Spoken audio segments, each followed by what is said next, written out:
आमदार रोहित पवार यांनी संत तुकाराम महाराजांच्या पादुकांचं दर्शन घेतलं। यावेळी त्यांच्याशी आमचे प्रतिनिधी सुजित काळंगे यांनी संवाद साधलाय, बघूया।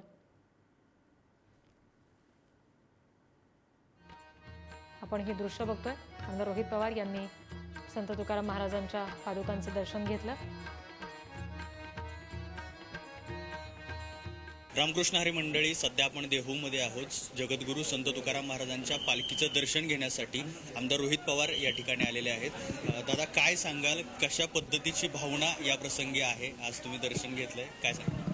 नाही, दरवर्षी मी इथे येत असतो, नतमस्तक होत असतो आणि एक वेगळ्या प्रकारची प्रेरणा अख्खं वर्षभर लोकांच्या हितासाठी काम करण्यासाठी मी घेत असतो आणि आज इथे येऊन तशाच पद्धतीने प्रेरणा तर घेतलेलीच आहे आणि व ईश्वरचरणी प्रार्थना केलेली आहे की आज जे काही सामान्य लोकांवर अडचणी आलेल्या आहेत, काही ठिकाणी अतिवृष्टीची अडचण आलेली आहे, युवांच्या बाबतीत बेरोजगाराचा प्रश्न हा अतिशय महत्त्वपूर्ण त्या ठिकाणी उभा राहिलेला आहे। अनेक विषय आहेत, ह्या सगळ्या अडचणी लोकांच्या सुटाव्या आणि लोकांच्या हितासाठी लढायला, सामान्य लोकांच्या बाजूने राहून विचारासाठी लढायची शक्ती देव, अशी ईश्वरचरणी प्रार्थना केली। तुम्ही अनेक विषयांचा उल्लेख केला। सध्या पाऊस भरपूर पडतोय, काही वारकऱ्यांची गैरसोय होताना वगैरे पुढे रस्ते दिसते, रस्त्यांचे प्रश्न वगैरे, याबद्दल काय प्रतिक्रिया आहे? एकदा आपण जर बघितलं तर संतांच्या विचारामध्ये एवढी ताकद आहे, सरकार एकदा कमी पडेल तर सामान्य लोक पडणार नाही। तुम्ही जर बघितलं ठिकठिकाणी लोक चहा देत आहेत, कुणी तिथं जॅकेट देत आहेत, पावसासाठी रेनकोट देत आहेत, लोकांची राहण्याची व्यवस्था तिथं करत आहेत।